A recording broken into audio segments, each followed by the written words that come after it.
Kabanata 1401. Espesyal na panauhin. Sa oras na iyon, ang bagay na ito ay nagdulot ng isang kaguluhan sa paligid.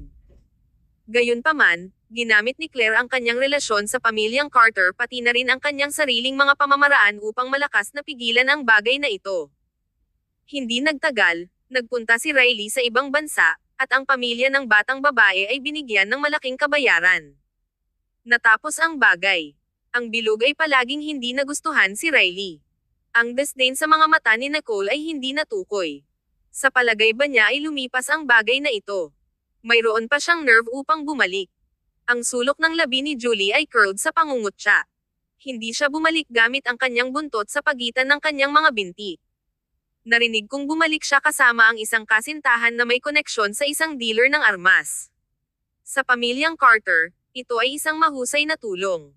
Si Claire ay nabubuhay sa kanyang nakatatandang kapatid na babae. Hindi madaling mabuhay habang nanonood ng mga pakiramdam ng ibang tao. Ngayon na sa wakas ay mayroon silang pagkakataon na ituwid ang kanilang mga likuran, paano hindi sila makagawa ng isang engranding pasukan? Sumimangot si Nicole. Isang dealer ng armas. Hindi katakataka na si Claire ay nang-ahas na bumalik si Riley. Sa koneksyon na ito, kahit saan sila nagpunta, sila ay lubos na hinahangad. Gayunpaman, ang pangkalahatang publiko ay hindi makakapasok sa linya na ito ng mahigpit na mga hadlang. Ang mga nasa loob alinman ay may koneksyon sa mga awtoridad o mga dayuhang puwersa. Kahit na ang Stanton Corporation ay isang malaking negosyo at si Grant ay kasangkot din sa underworld bago, siya ay humugot sa oras bago pumasok sa masyadong malalim. Ang mga tubig doon ay masyadong malalim, at madali itong malunod. Ang isang malaking korporasyon na tulad nila na mayroong libu-libong mga empleyado sa ilalim ng kanilang mga kamay ay hindi makikilahok sa mga ganitong uri ng deal. Hindi ito dahil sa kaligtasan, ngunit dahil kahit na ang ganitong uri ng negosyo ay kapaki-pakinabang, hindi ito isang pangmatagalang solusyon. Ang mga pag-aari at katanyagan ng Stanton Corporation ay maaaring maipasa sa isang kagalang-galang na paraan. Iyon ay dahil ang kanilang kalakalan ay kasangkot sa mga industriya na malinis at simple. Hindi nila hinawakan ang mga baril. Kumuha si Julie ng 2 baso ng alak mula sa gilid at ipinasa ang isa kay Nicole. Yup. Kung ang pamilya ng Carter ay talagang nakalink sa koneksyon na ito, ang Stantons at Fergusons ay kailangang magbigay daan sa kanila sa hinaharap. Bagaman ang pamilyang Carter ay dahan-daang bumababa kamakailan, nagawa pa nilang mapanatili ang kanilang posisyon sa likod ng pamilyang Stanton. Hanggat hindi sinasadya ni Ian na gumawa ng gulo, walang anumang mga pangunahing pagbabago. Biglang ngumiti si Nicole at shook her head. Imposible iyon. Tanong ni Julie, ano ang imposible? Hindi malugod ng pamilya Carter ang espesyal na panauhin na ito. Si Nicole ay nagsalita ng walang pag-iingat. Hindi naintindihan ni Julie at sumimangot ng bahagya. Bakit? Tumingin sa kanya si Nicole. Nakalimutan mo na ba kung paano namatay ang kuya ni Ian na si Hendrik? Ang Old Master Carter ay nasa paligid pa rin. Paano niya hahayaan na maging nasa panganib ang kanyang apo? Sa isang iglap, ang kapaligiran ay naging malamig at mabagsik. Bahagyang nagbago ang mukha ni Julie. Paano namatay si Hendrik? Nagpunta sila sa ibang bansa bilang mga tropa ng peacekeeping, ngunit sa gitna ng isang mabangis na labanan, pinatay sila ng isang pangkat ng mga tao mula sa hindi kilalang mga mapagkukunan na bumaril ng hindi sinasadya. Nang ang tama ng putok ay natagpuan na mula sa pangkat ng mga dayuhang arm dealers. Ang pamilya Carter ay nawalan ng isang bata sa kadahilanang ito. Paano nila papayagan si Ian na magkaroon din ng pakikipag-ugnay sa kanila? Pareho silang hindi nagsalita. Bigla silang nakarinig ng mga tunog na nagmula sa pintuan. Hinayla ni Claire si Ginang Carter, na nakangiti ng maliwanag. Bumalik na si Riley. Matagal mo na siyang di nakita. Namimiss niya ang kanyang tiyahin araw-araw. Naglagay si Ginang Carter ng isang pekeng ngiti at ibinaba ang kanyang tinig. Bakit siya bumalik? Mas mahusay na makahanap ng trabaho sa ibang bansa. Ayaw mo bang makilala ang kasintahan niya? Ngumiti si Riley at nagpunta. Tiningnan niya si Riley, na nakasuot ng kulay rosas na suit at nakangiti habang naglalakad. Bagaman matangkad siya, sobrang payat siya. Mukhang isang gust ng hangin ang sisabog sa kanya. Kabanata 1402. Melodramatic plotline. Sa tabi ni Riley ay nakatayo ang isang babaeng mukhang malamig. Matangkad siya at payat, at nagbihis ng mga cool na damit. Nakasuot siya ng isang itim na damit, may nagninangas na pulang labi, at nagkaroon ng estilo ng isang matigas na ginang. Nagbihis siya tulad ng thug ng isang dealer ng armas. Sa unang sulyap, ang lahat ay medyo nalilito, lalo na kay Ginang Carter. Tumahimik siya bago sumulyap sa karamihan. Sa sandaling nakita niya si Nicole, nagyelo din siya. Ang babae sa tabi ni Riley ay talagang mukhang Nicole. Maganda at cool. Madilim din. Napansin din ni Nicole ngunit hindi ito interesado sa kanya. Nagkataon ba ito? Bulong ni Julie sa tainga niya. Ipinanganak ba ng iyong ina ang kambal? Hindi mabilang na melodramatic plotlines na na-flash sa aking utak. Pinaihit ni Nicole ang kanyang mga mata. Huwag kang maging katawa-tawa. Ipinanganak lamang ako ng aking ina. Kung gayon paano ito? Nag-atubiling magsalita si Julie. Si Nicole ay casual na nagsabi ng isang salita. Make-up. Sa unang sulyap, ang babaeng iyon ay mukhang katulad ni Nicole. Gayunpaman, ang impresyon lamang ng kanyang hitsura ay katulad. Kung maingat na na-survey, hindi sila magkapareho. Ang kanilang pag-uugali ay ibang-iba rin. Ang pag-uugali ni Nicole ay cool, ngunit ang kanyang mga tampok ay hindi matigas, at mahusay din siya sa similing upang masira ang kahihiyan. Gayunpaman, ang pag-uugali ng babaeng iyon ay mas malamig kaysa kay Nicole. Para bang sinasadya niyang lumikha ng isang malamig na aura. Ito ay masyadong halata. Nakita ni Julie na may isang bagay na naka-off at nagbulong sa isang mababang tinig. Target ka ba niya? Dapat ba muna tayo umalis? Sinabi ni Nicole, kaarawan ni Old Master Carter. Kung umalis muna tayo, magiging masaya pa ba siya? Kahit na nakaupo lang tayo rito, kailangan nating maghintay hanggang matapos ang kaganapan. Mabuti kung may iba pa. Mas okay na umalis. Gayunpaman, naiiba ang Old Master Carter. Ang kanilang mga pamilya ay maraming taon ng pagkakaibigan at napanood niya si Nicole na lumaki. Paano siya magiging walang respeto? Wala namang sinabi si Julie. Hinailan na ni Claire ang kanyang sinta na anak para sa maraming mga halik. Ito ay talagang bihira. Si Mrs. Carter ay natigilan para sa sandali bago mabilis na mabawi ang kanyang pagiging malinis. Ang babaeng katabi ni Riley ay naninigarilyo ng malamig sa buong silid. Nang makita niya si Nicole, ang kanyang mga mata ay tumatagal ng ilang sandali bago niya inalis ang kanyang tingin na parang walang nangyari. Gayunpaman, nahuli ni Nicole ang pagpos na iyon. Ngumiti si Ginang Carter kay Riley. Kumusta ka sa ibang bansa? Nagpunta si Riley upang yakapin siya ng isang nababagabag na ekspresyon. Mabuti ako, ngunit namiss kita ng sobra. Espesyal na ibinalik ko ang aking kaibigan sa oras na ito upang matulungan ang aking pinsan na hawakan ang kumpanya. Sa pamamagitan ng paraan, hayaan mo akong ipakilala ang aking kaibigan. Ito ay si Anne. Hinailan ni Riley ang cool na babae na mukhang Nicole hanggang kay Ginang Carter. Ang pamilya ni Anne ay nasa negosyo din. Ang kanyang pamilya ay ang pinakamalaking grupo ng armas sa rehiyon ng West Asia, at ang mga tao sa bansa ay lahat ay nahuhulog sa kanilang sarili na nais na magtrabaho kasama ang kanilang pamilya. Dumating siya rito dahil sa akin. Naririnig ang pangalan, si Julie ay lumapit kay Nicole nang may katiyakan. Tiyak na target ka ng babaeng iyon. Na-plagiarize pa niya ang kanyang pangalan mula sa iyo. Anne. Paano magkakaroon ng isang pagkakataon? Ang make-up ay maaaring tularan, at ang pag-uugali ay maaaring sadyang malabo, ngunit paano ang kanyang pangalan ay maging mabisa rin? Gusto ba niyang maging pangalawang Nicole? First ni Nicole ang labi niya at hindi nagsalita. Mas interesado siyang malaman ang layunin ng pagdating ng babae.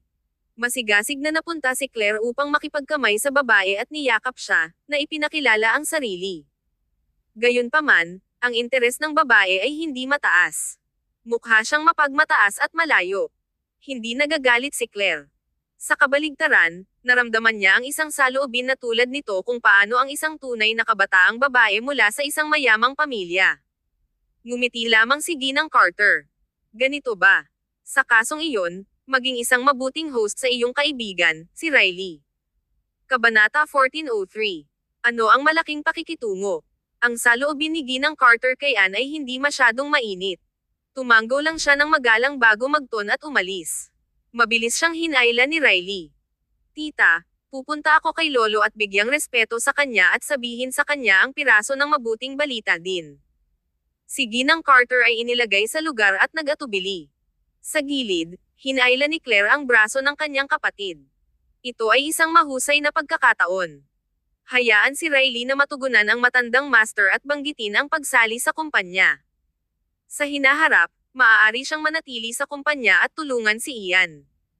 Si Ginang Carter ay malinaw na awkward. Kalimutan mo na. Hindi ko pa nakausap ang matandang Panginoon tungkol sa mga bagay na tulad nito.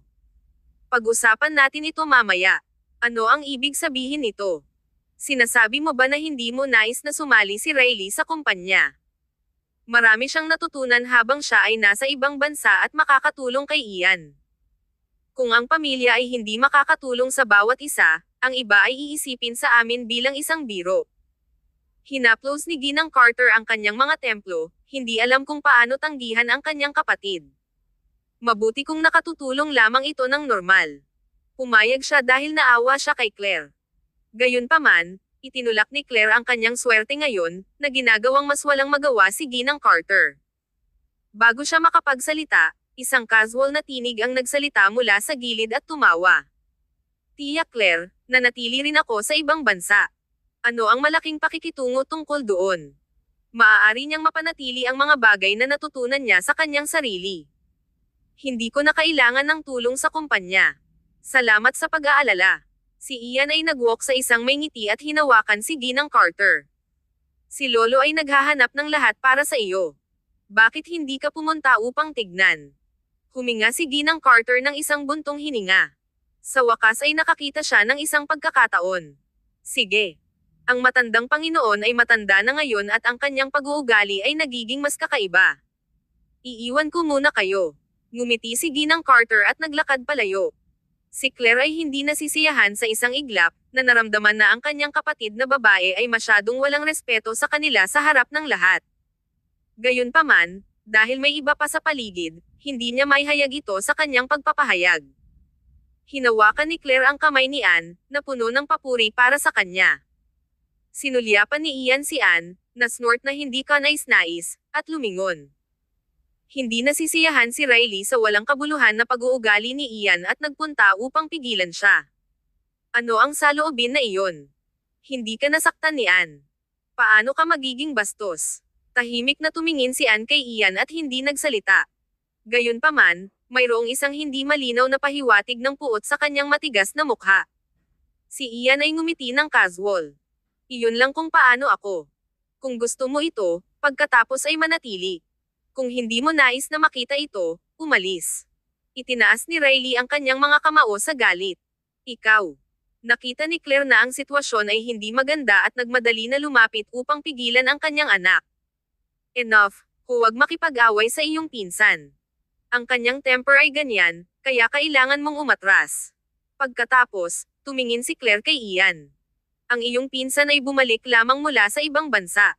Huwag hayaang tingnan kami ng mga tagalabas na parang biro kami. Napangiti si Ian ng hindi kanais-nais at umalis. Walang nakakaalam kung tumatawa siya kay Riley, Claire, o pareho. Outsider. Sino ang mga tagalabas? Dito, ang lahat na walang huling pangalan na si Carter ay isang tagalabas. Gayunpaman, hindi naisip ni Claire ang kanyang sarili bilang isang tagalabas. Matapos ang palabas, hindi na interesado si Nicole na magpatuloy. Tiningnan ni Julie ang kanyang telepono at hinayla si Nicole. Narito si Yvette. Itinaas ni Nicole ang kanyang mga browser. Si Yvette ay sumalungat sa mga order ng kanyang ina at sumama rito kasama si Sean. Ito ay isang matapang na desisyon. Sapat na, ang moment Yvette ay dumating sa pasukan kasama si Sean, maraming tao ang tumingin. Kung ikukumpara sa hindi pamilyar na ang mga pinagmulan ay hindi nila alam kung totoo o peke, mas pamilyar sila kay Miss Yvette Quimby. Ang batang babae na iyon ay mapaghimagsik sa core at sumuko sa isang malaking taga-suporta tulad ni Lance Sheldon na pumili kay Sean Moore, isang lalaki na ikinasal dati. Nakakagulat na ang mga alingaw-ngaw ay naging totoo. Kabanata 1404. Niyakap niya siya. Ngayon, si Yvette ay mayroon pa ring pag-uugali ng, gagawin ko ang nais ko. Siya ay walang takot at ang kanyang ngiti ay kapwa sinasadya at dalisay. Hinailan niya si Sean sa loob. Ang ekspresyon ni Sean ay malinaw na medyo walang magawa. Gayunpaman, wala siyang pakialam. Nang makita ni Yvette sina Nicole at Julie, masigla siyang kumaway. Naglakad sina Nicole at Julie, at sa wakas ay pinakawalan ni Yvette si Sean. Hayaan mo akong ipakilala sa iyo. Ito ay Sean Moore. Nagyelo sina Nicole at Julie. Magkilala na sila. Mayroon bang mas malalim na kahulugan kung bakit ipinakilala siya ni Yvette? Ipinakilala rin sila ni Yvette. Ang dalawang ito ay ang aking matalik na kaibigan. Dapat mong malaman kung sino sila. Sina Nicole Stanton at Julie Nixon. Mayroon ding Ian Carter, ngunit hindi ko alam kung nasaan siya ngayon. Tumingin sina Sean kina Nicole at Julie at tumango. Hindi sila nag-overreact at tumango nang magalang na tinapik ni Yvette ang kanyang balikat. Sige, gawin mo ang iyong stuff. Sasamahan ko sila. Binigyan siya ni Sean ng isang hitsura at tahimik na naiwan. Nagpalitan ng sulyap sina Nicole at Julie. Hindi mapigilan ni Nicole na magtanong, naiinis ka ba sa kanya? Sumasang-ayon ba ang iyong mom? Tumahimik si Yvette at umiling-iling. Hindi. Kung gayon bakit ka? Nag-atubiling magsalita si Julie. Ngumiti si Yvette. Pakiramdam ko lang ay mas gusto ko siya ng higit pa araw-araw. Araw-araw ay naiiba, kaya nais kong ipakilala ang Sean Moore ngayon sa inyo. Sina Nicole at Julie ay hindi nagsalita. Gusto nilang mag-puke. Tumingin si Yvette sa paligid. Kailangan kong yumoko kay Lolo Carter. Naghanda ka ba ng anumang mga regalo? Tumawa si Julie. Ang matandang Panginoon ay malabo kung yumoko ka sa kanya. Natatakot siya na maaari mo siyang puksin. Tumango si Nicole. Tama ka. Si Yvette ay sumingit sa galit at tumakbo palayo. Maghihintay kayo dito. Babalik ako. Ang Old Master Carter ay doted sa kanila. Walang dahilan na huwag tingnan. Chuckled si Nicole. Pagkatapos, bigla niyang narinig si Julie. Ang alak sa kanyang tasa ay hindi sinasadyang nabuhos sa kanyang damit. Siya ay labis na nagalit. Ito ay talagang aksidente. Maaari mo bang samahan ako na baguhin ang aking damit? Tumingin sa kanya si Julie. Tumango si Nicole. Okay, umakyat tayo sa itaas. Natagpuan nila ang kanilang mga card ng silid at dumiretso sa itaas. Ngumiti si Julie sa kahihiyan. Sa kabutihang palad, naghanda ako ng labis na damit. Kung hindi, kailangan kong umalis. Hindi mo mapapanood ang palabas kung umalis ka. Tumawa si Nicole. Dumating ang elevator. Lumabas silang dalawa. Habang nagpunta si Julie sa silid upang baguhin ang kanyang damit, sumimangot si Nicole sa pagkabalisa sa kanyang telepono sa labas. Ano ang mali? Inalog ni Nicole ang telepono sa kanyang kamay. May tumatawag, ngunit naubusan ang aking telepono ng baterya at naka-off bago ako sumagot. Tumawa si Julie. Nakita mo ba kung sino ang tawag? Bago sumagot si Nicole, nagtanong si Julie ng may ngiti. Ito ba ay mula kay Ginoong Sloan? Iyon ba ang dahilan kung bakit ka nababahala? Nicole turned palayo. Sino ang nababahala? Nag-aalala lang ako na tumawag siya para sa isang bagay na kagyat. Siyempre, hindi aaminin ni Nicole na talagang nababahala siya. Kumilos pa rin siya ng kalmado at cool sa ibabaw. Inalis ni Nicole ang kanyang telepono.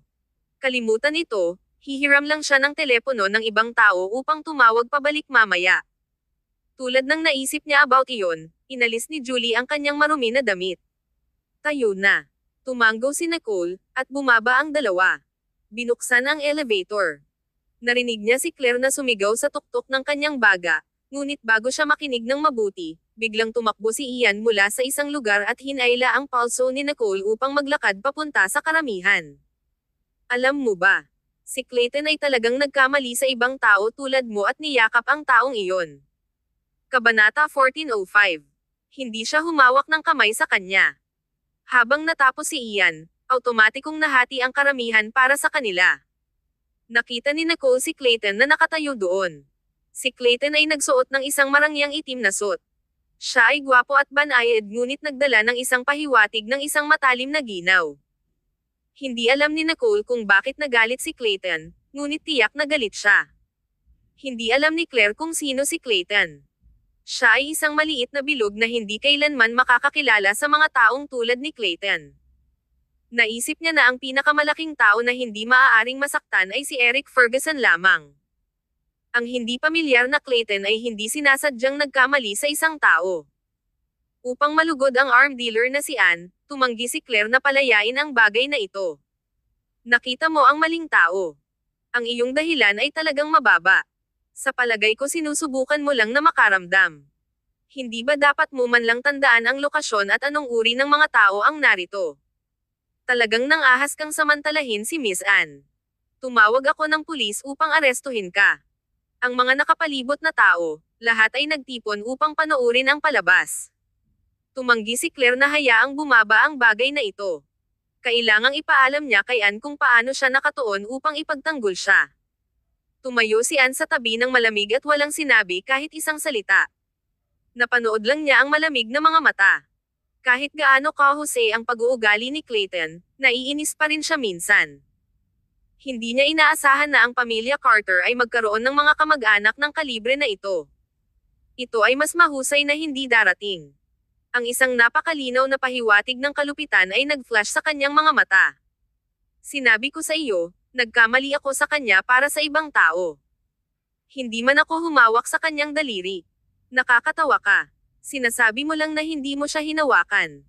Nakita ko ang lahat na may sariling mga mata. Ano ang tinatanggihan mo pa rin? Si Claire ay hindi tumalikod. Sinulyapan ni Nicole si Ian, na mukhang nanonood siya ng isang biro. Wala siyang pakialam na ito ay isang kaganapan na nakahost sa kanyang pamilya. Carter, hindi ka nag-aalaga. Ngumiti si Ian. Paano ako makakagawa ng anumang bagay kay Ginoong Sloan? Ang isang salita mula sa kanya ay maaaring baguhin ang buong sitwasyon sa mundo ng negosyo. Sa kasamaang palad, ang aking tiyahin ay masyadong walang alam at hindi alam kung sino ang nasaktan niya. Sinusubukan mong gumamit ng ibang tao upang mapupuksa siya. Matagal mong nais na turuan ang iyong tiyahin ng isang aralin sa loob ng mahabang panahon, di ba?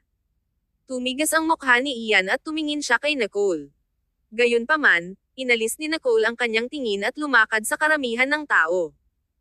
Ang kanyang mga tampok ay maliwanag at mayroong isang malabong ngiti sa mga sulok ng kanyang mga labi, ngunit ang kanyang ngiti ay sobrang malamig.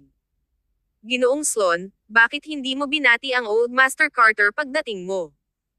Sa sandaling nagsalita si Nicole, ang nakapalibot na kalagayan ng mga tao na panoorin ang palabas ay nabawasan. Mayroong ilang mga hindi maaaring magpatuloy na tumayo at umalis sa isa't isa. Natatakot silang makisali at magdulot ng problema. Sa sandaling nakita ni Clayton si Nicole, ang matigas na hitsura sa kanyang mukha ay nawala ng walang bakas. Ang mga sulok ng kanyang mga labi ay curled ng mainit na may ilang mga pahiwatig ng labis na pagkagalit. Gusto ko, ngunit hindi ako makalayo. Si Clayton ay wave ang kanyang kamay, na nagpapahiwatig na nakakuha siya ng hindi makatwirang problema. Tumingin si Nicole kay Anne, na nakatayo sa gilid. Tumingin din si Anne kay Nicole. Sa sandaling matugunan ang kanilang mga mata, naramdaman ni Nicole na si Anne ay hindi simpleng tao. Gayunpaman, si Nicole ay walang pakiramdam na mag-usisa sa layunin ng babae. Tumalikod siya at tumingin kay Claire. Ginang Levine, anong nangyari? Hindi alam ni Claire kung sino si Clayton, ngunit natural na alam niya kung sino si Nicole. Ni Nicole, kaibigan mo ba ito? Mayroong ilang mga pahiwatig ng pag-iingat sa kanyang tono. Napangiti si Nicole. Kaibigan man siya o hindi, maaari bang paninirang puri ang isang taong ganyan? Ang mga salita ni Nicole ay malinaw na walang paggalang. Naging sabik si Claire. Ano ang alam mo? Kailan ko siya sinisira? Hindi ko ba sinabi lang ang totoo? Ang taong iyon ay lustful at sinubukan na abalahin ang aming kilalang panauhin. Ang titig ni Nicole ay lumingon kay Clayton. Haras. Sullen ang mukha ni Clayton. Hindi ka sumagot noong tinawag kita. Nakita ko ang isang back figure at naisip ko na ikaw, kaya nagpunta ako at tinawag ang iyong pangalan, ngunit ito ay naging ibang tao. Pagkatapos, ang babaeng ito ay nagsimulang mag-blabbering tulad ng isang chatterbox. Kabanata 1406. Walang ibang kahulugan. Sino ang tumatawag sa isang chatterbox? Hindi nasisiyahan si Claire sa saloobin ni Clayton. Kung gayon hinawakan mo siya. Ang tono ni Nicole ay bahagyang hindi mabait. Siyempre hindi. Hindi ko rin hinawakan ang isang buhok sa kanya. Si Clayton ay nagsalita ng may matatag na pag-uugali. Sinabi ni Claire, iyon lang ang sinasabi mo. Nakita ko na may sariling mga mata. Sinusubukan mo pa bang tanggihan ito? Sinabi niya na labis na malakas, na parang natatakot na hindi siya marinig ng iba. Ito ay parang mas malakas ang kanyang tinig at mas nababagabag siya, mas mataas ang kanyang kredibilidad. Tumingin si Nicole kay Claire na may nakangiting mukha. Ginang Levine, paano ito? Tawagin natin ang pulis. Nagyelo si Claire. Tumawag sa pulisya. Sinabi lang niya iyon upang mapahiya si Clayton. Kung tinawag talaga nila ang pulisya at ang mga bagay ay napakalayo, ang eksena ngayon ay magtatapos na maging hindi kasiya siya. Sa huli, si Claire ay hindi maaaring kumatawan sa buong pamilya Carter. Oo, dahil nagagalit ka, kung hindi tayo tumawag sa pulisya, ano ang iisipin ng mga tao sa reputasyon ng pamilya ng Carter? Gayun din, ang batang babae na ito ay narito, kaya bakit hindi hayaan ang mga pulis na dumating at magtanong ng ilang mga katanungan upang malinis ang bagay na ito? Maraming beses na nagbago ang ekspresyon ni Claire. Kung tumanggi siya, parang siya ay nagkasala. Kung sumang-ayon siya, ang bagay ay escalate. Just as she torn, si Anne, na hindi nagsalita mula sa simula, sa wakas ay binuksan ang kanyang bibig. Ayokong glow ang bagay na ito. Kalimutan mo lang ito. Pagkatapos, tumalikod si Anne at umalis. Ang ekspresyon ni Claire ay hindi kasiya siya, ngunit napakahusay niyang bigyan ang kanyang sarili ng isang paraan sa labas ng nakakahiyang sitwasyon. Dahil sinabi ni Miss Anne na hindi niya ituloy ang bagay na ito, mas mahusay na huwag tumawag sa pulisya. Pagkatapos ng lahat, hindi ito angkop para sa okasyong ito. He got off lightly. Pagkatapos, si Claire ay malapit nang umalis nang tumawag si Nicole sa kanya na may malinaw at malamig na tinig. Mrs. Levine, sigurado ka bang ayaw mong tawagan ang mga pulis? Nagyelo si Claire, bahagyang nanigas ang kanyang katawan. Nicole, bakit ka nakikisali sa mga gawain ng pamilya ng Carter? Huwag kalimutan na narito ka upang ipagdiwang ang kaarawan ni Old Master Carter, hindi sa problema. Pinakawalan ni Nicole ang isang malamig na snort. Alam mo na ito rin ang mga gawain ng pamilya Carter. Nicole Stanton, ano ang ibig sabihin nito? Nagalit si Claire. Sa account ng pagiging isang nakatatanda, agad na nakalimutan ni Claire ang tungkol sa background ni Nicole. Tumingin sa kanya si Nicole. Kung ikaw ay isang bootlicker, dapat kang lumuhad. Paano malalaman ng mga tao ang iyong katapatan kung hindi ka lumuhad? Ang mukha ni Claire ay nagbago sa kahihiyan at sa kahihiyan. Ano ang pinagsasabi mo? Huwag isipin iyon. Huwag isipin kung ano. Kahit na mayroon kang mga bola ng bakal, maglakas loob ka bang gumawa ng anuman sa akin? Naging malamig ang tono ni Nicole. Hindi mo nais na tawagan ang mga pulis, ngunit nais kong makarating sa ilalim nito. Suriin lang natin ang footage ng pagsubaybay at tingnan kung hinawakan niya ang babae o hindi. Naglakad si Clayton at tinapik ang balikat ni Nicole. Nang makita siyang nagagalit sa kanyang ngalan, si Clayton ay napakasaya, at ang kanyang ekspresyon ay nagpahayag din ng kanyang kaligayahan. Ilang sandali, nakalimutan ni Clayton ang lahat tungkol sa kanyang pagkadismaya kanina. Gayunpaman, naalala niya na si Nicole ay may magandang relasyon sa pamilya Carter. Kung ang mga bagay ay tumataas, hindi ito magiging maganda sa alinman sa pamilya. Tulad ng isang bagay na sasabihin ni Clayton, ang mukha ni Claire ay naging pula ng galit. Wala akong oras upang samahan ka upang makita ang footage. Sa anumang kaso, alam niya sa kanyang puso ang ginawa niya. Ang Old Master Carter, na nagpapahinga sa silid, ay bumaba matapos marinig ang ulat mula sa isang tao tungkol sa nangyari sa ibaba. Ang kanyang ekspresyon ay hindi kasiya siya. Nang makita niya si Ginang Carter, na nagpapahinga doon, nag-cough siya upang makuha ang kanyang pansin. Madaling lumakad si Ginang Carter. Tatay, nakakaramdam ka ba ng hindi maayos? Gusto mo bang tumawag ako sa isang doktor upang mag-check up sa iyo? Itinaas ng Old Master Carter ang kanyang mga mata upang tumingin sa kanya. Pumunta sa labas at tingnan. Tingnan kung anong uri ng gulo ang ginawa ng iyong kapatid doon. Kahit na hindi mo nais na makihalubilo, miyembro ka pa rin ng pamilya Carter at kumakatawan sa amin. Hindi mo maaaring hayaan ang iba na ipakita ang kanilang mukha sa publiko sa iyong ngalan. Kabanata 1407. Mistaken. Ang mukha ni Ginang Carter ay medyo namutla sa pagiging lektura. Naiintindihan ko. Lalabas ako at have a look. Napilitang pumasok si Ginang Carter at magtago dahil kay Claire, at ngayon, napilitan siyang lumabas muli. Si Ginang Carter ay naglakad palabas ng walang tigil at nakaramdam ng labis na pakiramdam nang marinig niya ang kaguluhan doon. Ang mga panauhin na naruroon ay mayaman at marangal at inanyayahan para sa reputasyon ng pamilya Carter. Nalaman ni Ginang Carter na ang pamilya Carter ay bumababa araw-araw. Kung hindi para sa tulong ni Nicole sa huling oras, ang kumpanya ay mahulog na sa mga kamay ng iba. Ang paraan na nawala si Claire sa kanyang pagiging malinis ay talagang katawa-tawa. Naglakad si Ginang Carter at nakita si Nicole na nakatayo doon. Nakatayo si Ian, mukhang siya ay nanatili dito. Bakit lahat kayo ay sumisigaw? Maging ang matandang Panginoon ay narinig ang kaguluhan. Nagpunta siya upang reprimand ang kanyang kapatid na babae. Nang makita ni Claire ang Mrs. Carter, parang nakita niya ang kanyang backer. Bakit pa? Ito ay isang maliit na bagay lamang, ngunit tumanggi si Miss Stanton na hayaang bumaba ito. Tumingin si Ginang Carter kay Nicole at pursed ang kanyang mga labi. Naglakad siya at hinayla ang kamay ni Nicole, smiling affectionately. Nicole, kahit na ano ang dahilan, humihingi ako ng paumanhin sa iyo para sa kanya. Huwag kang magalit. Alam mo kung anong araw ngayon. Pag-usapan natin ito pagkatapos, okay? Sa mga salitang iyon, malamig na iginuhit ni Nicole ang kanyang kamay.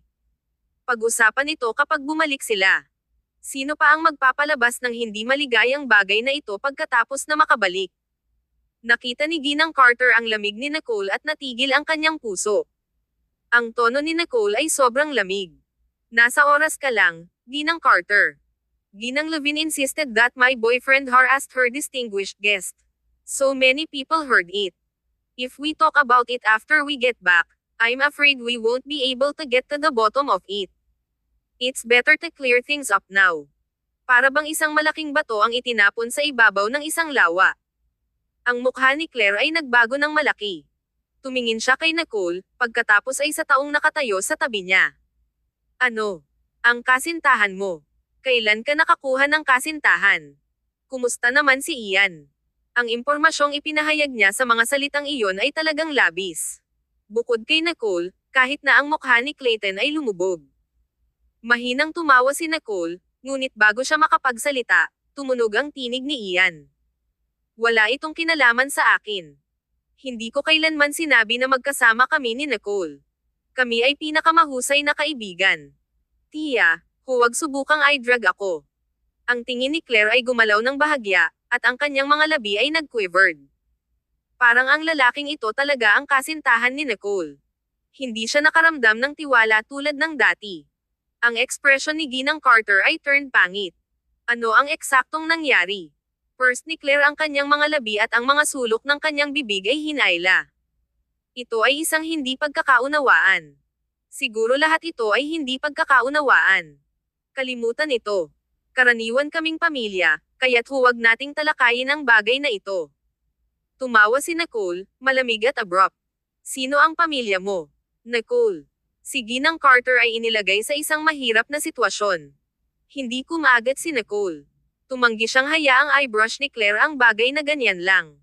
Gaano kadalas niyang iyon ang pahina ng madali? Maraming tao ang nakakita habang si Clayton ay naninira dito kanina. Mabuti kung ito ay ibang tao, ngunit hindi ito papansinin ni Nicole pagdating sa kanyang tao. Ginang Carter, inaasahan kong naiintindihan mo ito.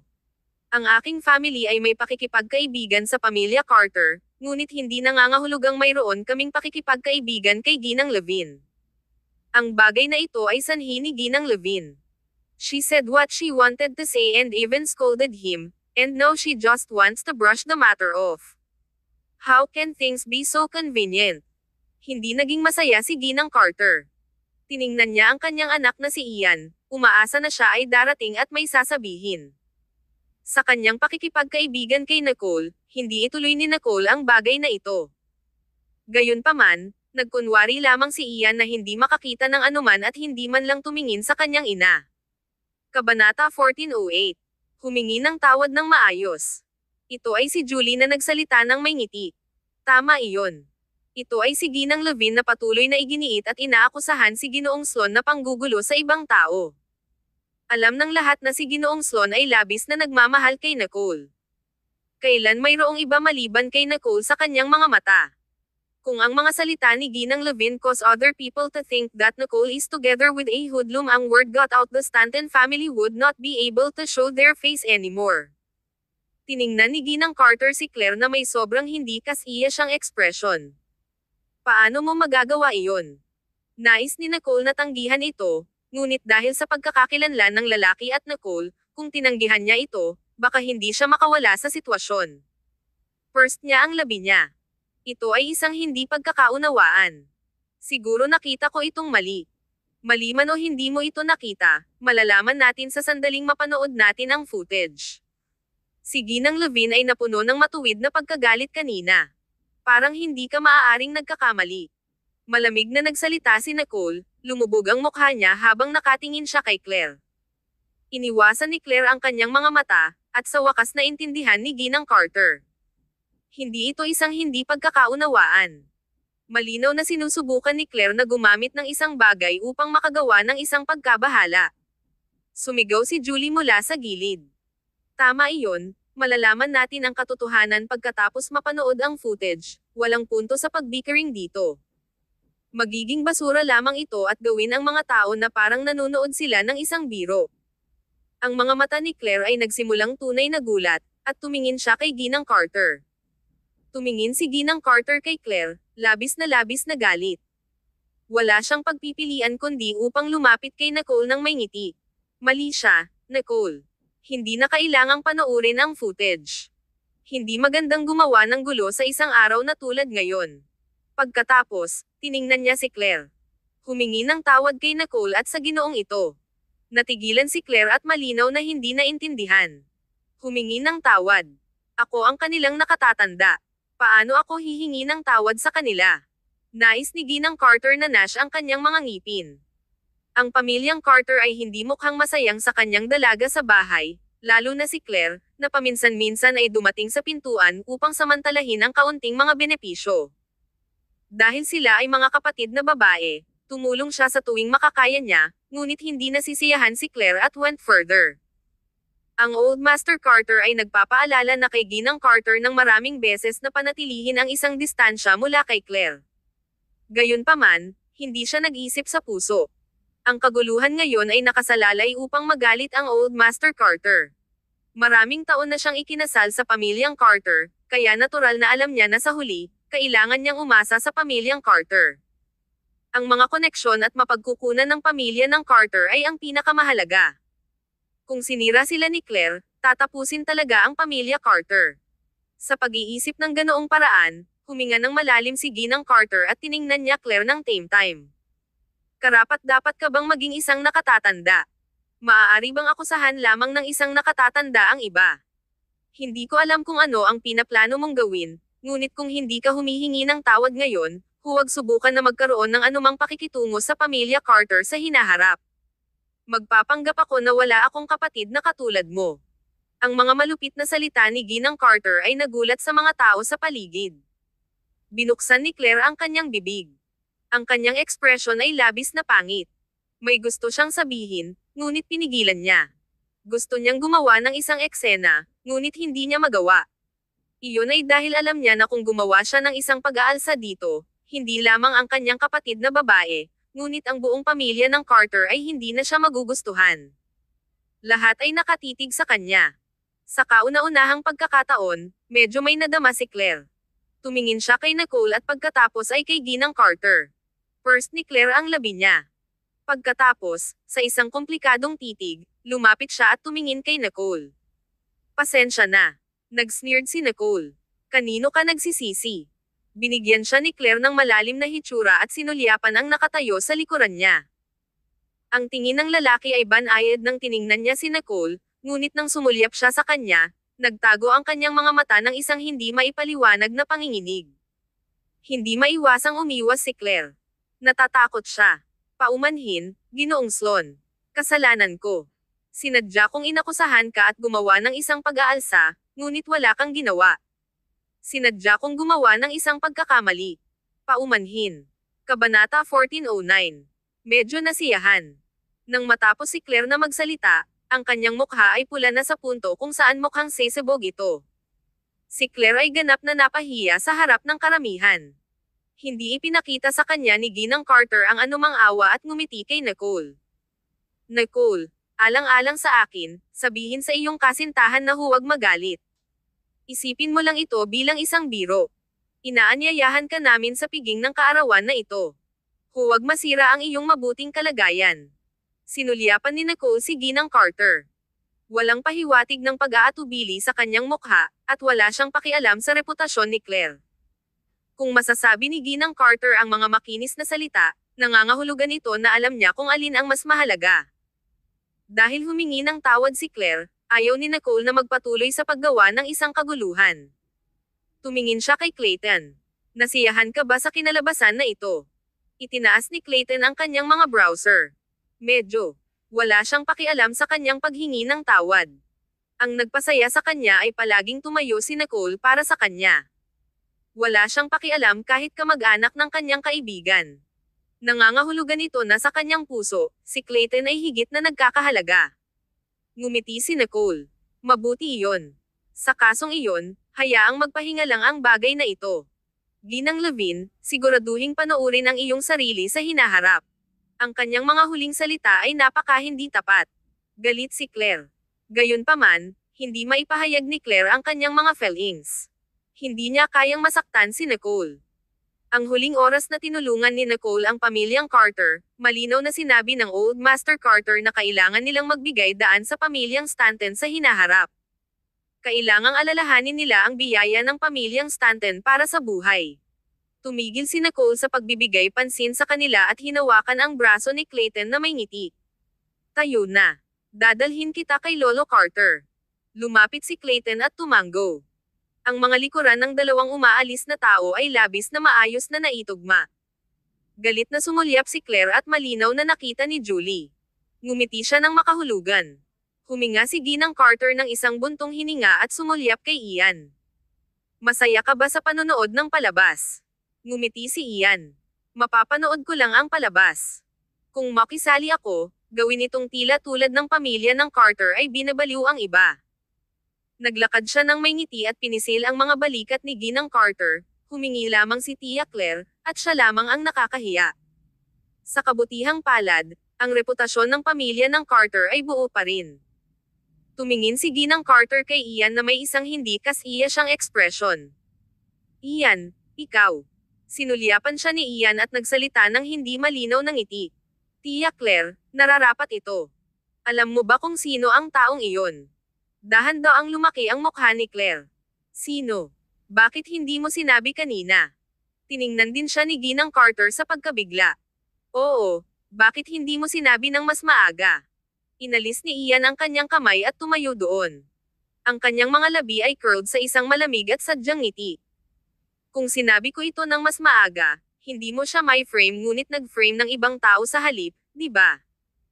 Iyon ay isang kasuklam-suklam na paglipat, ngunit talagang nilalaro mo ang trick na iyon sa panahon ng kaarawan ng aking lolo. Nang matapos si Ian, binigyan niya si Claire ng isang malamig na hitsura at lumakad palayo. Ang mukha ni Claire ay tumalikod mula sa pula hanggang puti.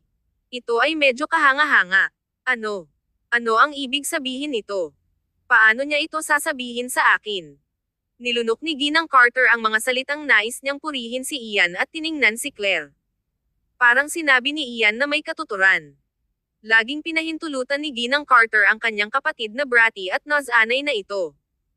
Gayunpaman, parang si Claire ay hindi lamang bratty at sinasadya ngayon. Si Claire ba ay napakasama na kahit na hindi na ito matiis ni Ian? Kabanata 14:10.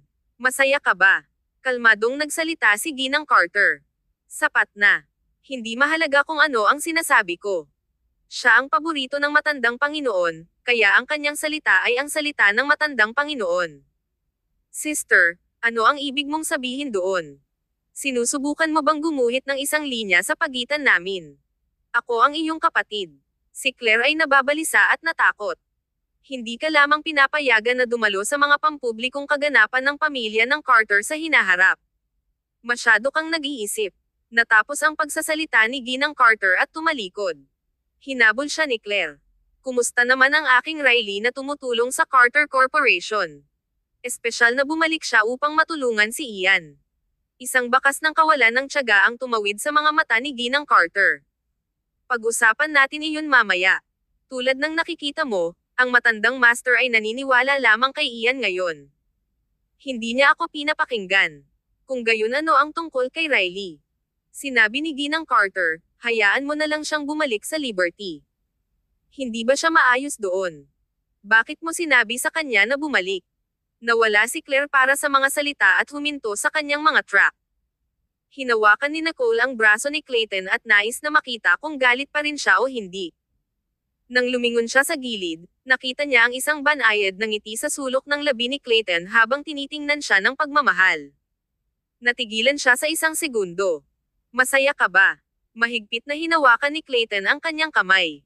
Siyempre, masaya talaga ako ngayon. Kung nasisiyahan ka sa pag-iwas, nangangahulugan ito na nagkakamali ka sa ibang tao para sa akin ay medyo nagkakahalaga ito, ha? Nag-flick ang mga mata ni Clayton, at bigla siyang sumandal sa kanyang tainga. Hindi siya katumbas ng halaga, ngunit ikaw ay. Itinaas ni Nicole ang kanyang mga browser. Iyon.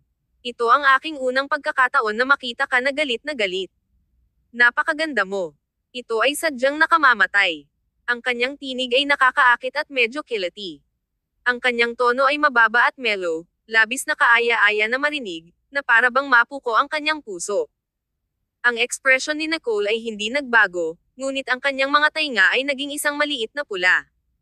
Anong kalokohan ang sinasabi mo? Pinadali niya ang kanyang mga hakbang at sinubukan na i-fling ang kanyang kamay, ngunit hindi ito ginamit. Mahigpit siyang humawak. Ngumiti si Clayton. Ang kanyang mga mata ay napuno ng hindi nasisiyahan na kasiyahan.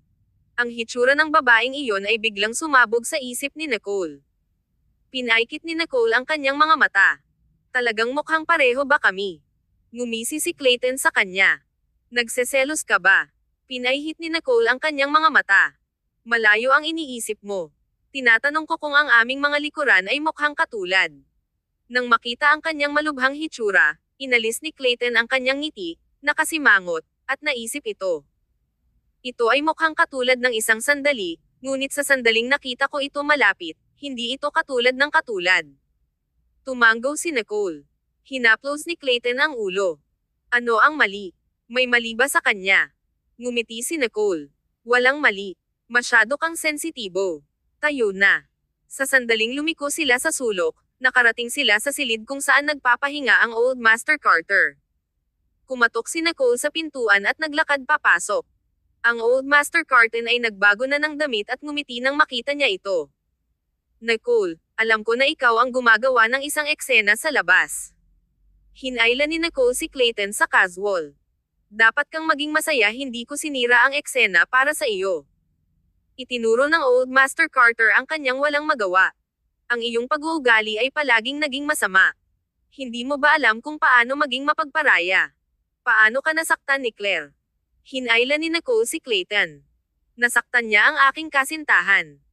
Hayaan mo akong ipakilala sa iyo. Ito si Clayton Sloan, ang aking kasintahan.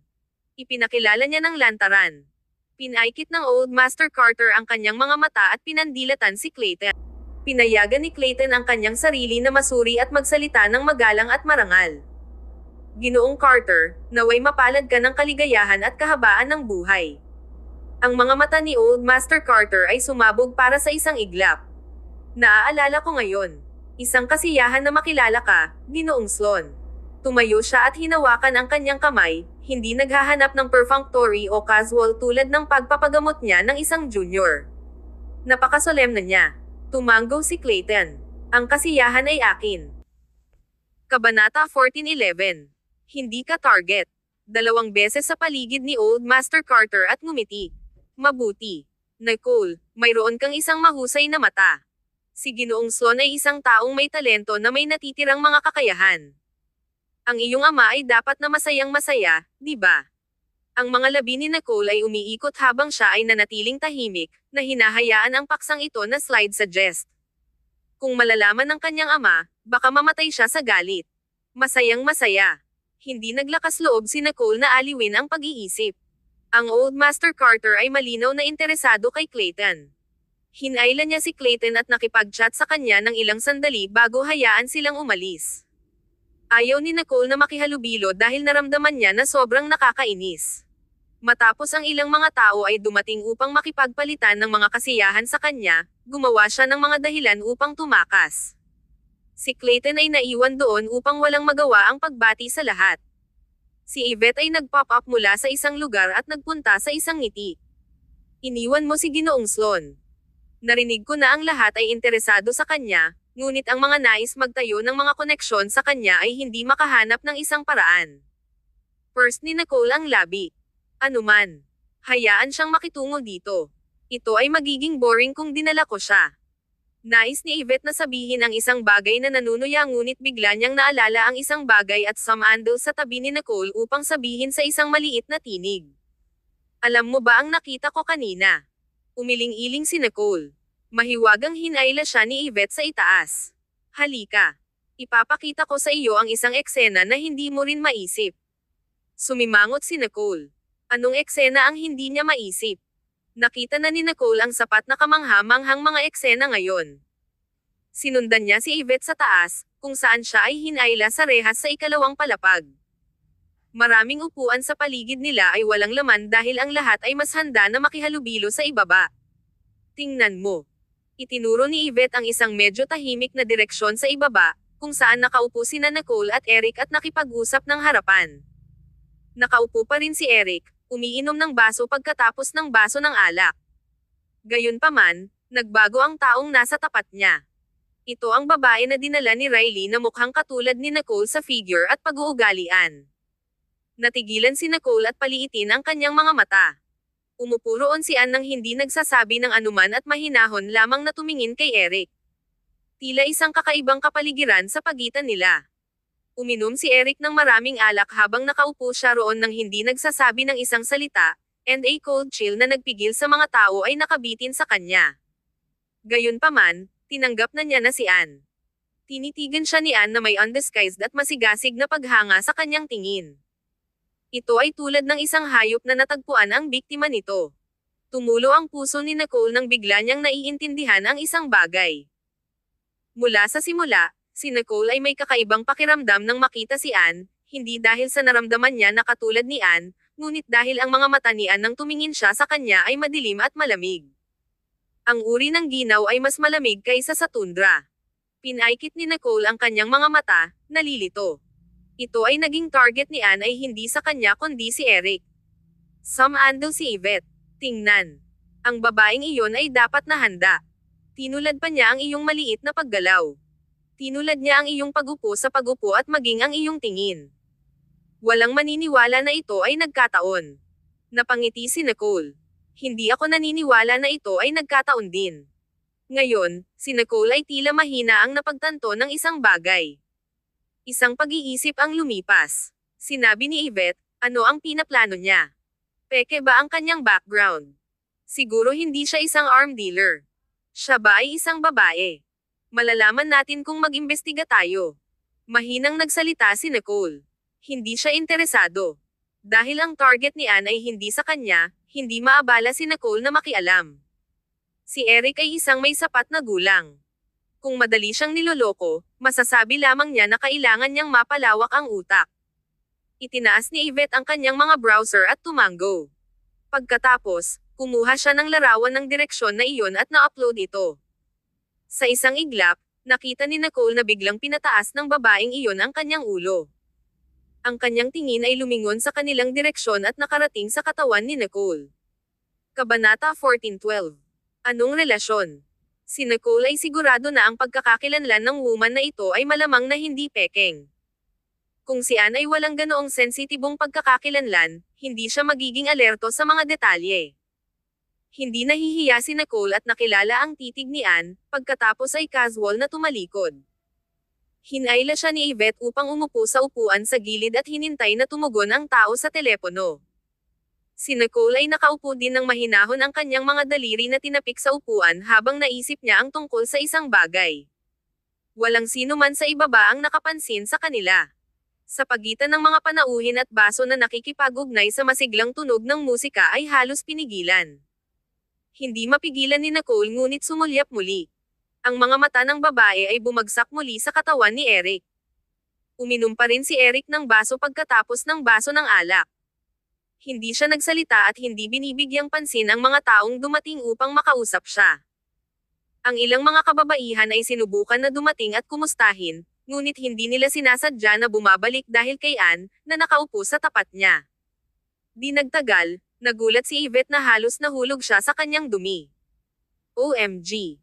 Nicole, ang babaeng iyon ay talagang kasangkot sa pakikitungo sa armas, ang kanyang kapatid ay isang sikat na pinuno sa Timog Asya at nakakahiya sa underworld.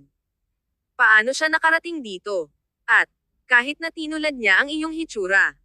Kung ang kanyang background ay pekeng, si Yvette ay hindi mabigla. Gayunpaman, nangyari ito na totoo. Maghintay. Mukha siyang maayos sa larawan. Bakit kailangan niyang gayahin ka? Oh, ang tunay niyang name ay hindi Anne. Ang Angie. Tumawa si Yvette at tumingin sa kanya. Ninakaw pa niya ang iyong pangalan. Naniniwala ako na ang kanyang pagpunta rito ay dapat may kinalaman sa iyo. Tumahimik si Yvette at ngumiti ng tuso. Maghintay ka dito. Ipapakita ko sa iyo ang isang magandang palabas. Pagkatapos, nagpadala ng mensahe si Yvette sa isang tao at sinabi kay Nicole na tumingin sa ibaba. Hindi man lang isang minuto, tumakbo si Riley sa isang huff at huminto sa tabi ng mesa ni Eric. Ang kanyang ekspresyon ay labis na pangit. Anne, bakit ka nandito? Si Anne ay casual na tumagilid ang kanyang ulo at tumingin sa kanya. Ang kanyang ekspresyon ay hindi nagbabago at walang pag-aalala. Nakaupo ako rito sandali. Tumingin si Riley sa aura na nakapalibot kay Eric. Siya ay isang uri ng pagkakaroon na hindi maabot. Hindi siya maaaring pumunta at talunin si Eric, kaya maaari lamang niyang lunukan ang kanyang galit. Inabot ni Riley at malapit na lang hilahin si Anne. Halika, umupo tayo doon. Gayunpaman, Anne flicked her wrist and broke free sa kanyang pagkakahawak. Ang kanyang paggalaw ay likido tulad ng tubig. Hindi makita ng isang Leiko ang ginawa niya. Sinanay siya. Pinaikit ni Nicole ang kanyang mga mata. Tiningnan siya ni Riley sa pagkabigla. Anne, pupunta ako saan man gusto ko. Hindi mo ako mapigilan. Anne, ikaw ang aking kasintahan. Siyempre, kailangan mong makasama. Ano ang ginagawa mo dito sa isang umiinom? Tumingin si Riley kay Anne na sabik at medyo natatakot na losing her. Si Anne sneered. Sino ang kasintahan mo? Hindi ako sumang-ayon dito. Ikaw ang nakakuha ng isang ideya na iyon. Nagbago ang ekspresyon ni Riley sa isang iglap. Binuksan niya ang bibig niya. Ikaw. Ginawa na natin iyon, ngunit ikaw pa rin. Itinapon ni Anne ang isang sampal sa kanyang mukha. Ang kalupitan sa kanyang titig ay hindi natagpuan. Manahimik ka. Kung may sasabihin ka pa, ginagarantiyahan ko ang iyong katawan ay matatagpuan na lumulutang sa karagatang Indiano. Sinampal si Riley hanggang sa lumitaw ang isang marka. Isang bakas ng takot ang sumabog sa kanyang mga mata. Pagkatapos, tiniis niya ito at tumalikod upang umalis. Malamig na napanood ni Anne at umupo pabalik siya upang makita si Eric na tumayo. Bagaman uminom si Eric ng maraming alak, walang pahiwatig ng pagkalasing sa kanyang mga mata. Gayunpaman, ang kanyang madilim na mata ay bahagyang mapula at malamig. Kabanata 14:13. Kumuha ng isang silid. Tumayo si Eric, sumimangot, at lumingon. Biglang gumawa si Anne ng isang hakbang sa unahan niya at sinubukan na suportahan ang kanyang braso. Gayunpaman, inilayo niya ito. Tumanggi si Anne na sumuko at lumapit muli, ngunit itinulak siya muli. Nangyari ito ng maraming beses hanggang sa naiinis si Eric. Tumalikod siya upang sabihin ang something. Tumayo si Anne kung nasaan siya, at ang kanyang ekspresyon ay naging glum. Sa rehas sa ikalawang palapag. Napanood ni Nicole at Yvette ang eksena. Wala namang sinabi si Nicole, na parang malalim sa pag-iisip. Hindi mapigilan ni Yvette at pinatay ang mga salita sa kanyang puso. Alam ba nila ang isa't isa? Mukhang hindi siya nagkamali si Eric para sa iyo, ngunit hindi rin siya pamilyar sa kanya. Mukhang alam nila ang bawat isa, kahit papaano. Kahit na pagkatapos ng mahabang panahon, walang sagot. Tumingin si Yvette kay Nicole. Hindi nagsalita si Nicole. Sa palagay mo maaari kong malaman. Sinabi ni Yvette, totoo iyon. Kahit na ang kasal ni Eric ay nakatago. Paano niya sasabihin iyon? Alam ng lahat na ang pag-aasawa ay walang katotohanan. Ang puso ni Nicole ay nagtuwing lamang sandali bago siya gumaling na parang walang nangyari. Kahit na may nabanggit na muli, hindi siya makaramdam ng kahabag-habag at hindi komportable tulad ng ginawa niya sa simula.